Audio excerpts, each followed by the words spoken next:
Hello po, sa gustong matuto ng driving dito sa Regina, Saskatchewan, tuturo ko pa sa inyo kung paano po yung mga rules dito sa daan. So, ito po is stop sign, one way galing po sa left.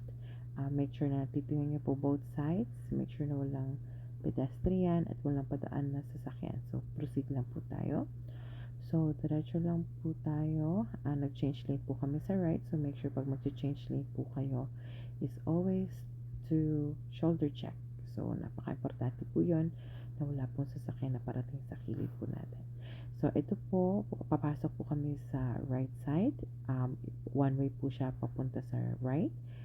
Make sure to fully stop bago ng stop sign. Make sure na walang padaan na sasakyan, walang pedestrian.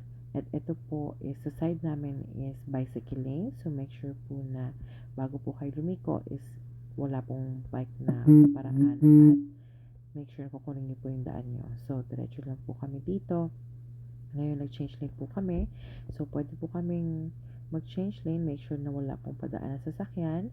And nakita niyo po yan, meron pong pedestrian. So make sure na papadaanin niyo po muna siya bago po kayo mag-proceed. So right of way niyo po ito, wala pong nakalagay na stop sign.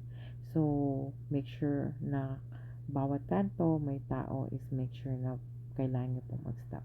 So ngayon nakadaan na siya, kailangan na natin mag-proceed. Ayan.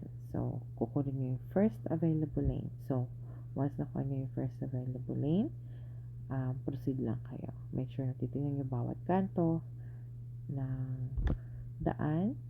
Dito, magliliko kami sa right side. So, dito papunta sa right is one way siya.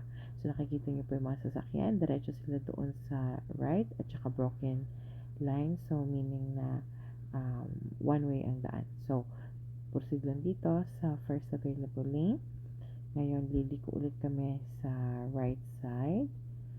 So, make sure stop before you turn. Or actually, magdidiretso. Yan.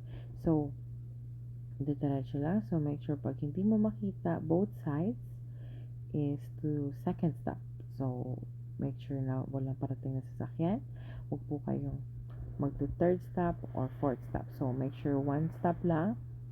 Pag di makita, second stop, and then pag clear na, proceed lang kayo. So, ito, galing kami sa one way, liliko kami sa left na two-way lane. So, hihintay lang namin mag-green light. So, once na nag-green light, kukunin na yung first available lane. So, ipapakita po namin sa inyo kung saan po dito yung lane. So, pag liliko kayo sa left, galing kayo sa one way na daan. So, kung yung pinakakilid, ngayon papasok tayo sa first available lane. So, dito papakita namin sa inyo. Yan ang first available lane. So, ito ang two-way. Nakita nyo po yung yellow na line. So, hindi po siya broken line. So, solid line siya. Kaya, hindi po pwedeng pumunta sa other side.